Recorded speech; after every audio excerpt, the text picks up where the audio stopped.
called grace. So there is only one God who possesses all power. He is the King of all kings, and the devil he devoured. You see, he died on the cross. So how could he ever be a coward? And then he rose from a grave so salvation could be ours. He said, I am the way, the truth, and the life. Redeemer of the world. He said, I am the Christ, but they had the nerve to look him in his eyes and say he was a liar. They said that he could never be the prophesied Messiah. I feel they treated him like Daniel and fed him to the lions. And as I read these scriptures, I can't really help but crying, because we're talking about the one and only true living God who gave freedom to the Jews through Moses and a rod. It's in Genesis 1:1 that creation had begun. You see, it's at the rising of the sun that he breathes lives into our lungs. So I wondered to myself, how can we doubt him for a minute? Because he's never once failed us, and we're crazy if we think it. You see, but I'm young, saved, and gifted, and there's nothing stopping my mission. I'm just kicking knowledge for free, no need to gather tuition. I just ask you to listen. Take a second and envision a perfect, innocent man receiving the crucifixion. Weakening as they whipped him, his flesh bleeding, they ripped him.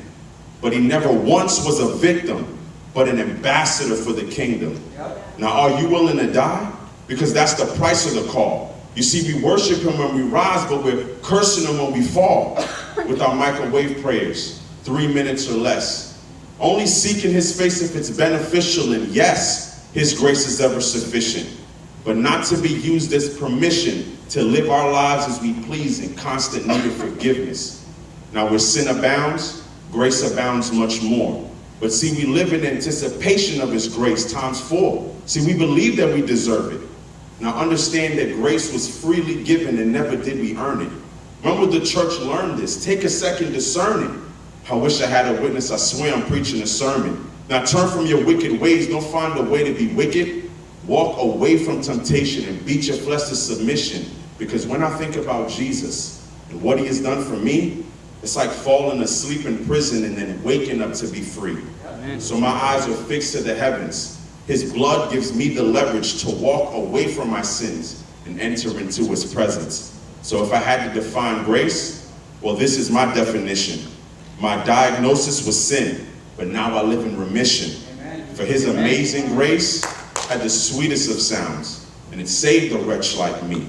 You see, I once was lost, but now I'm found. I was blind, but now I see.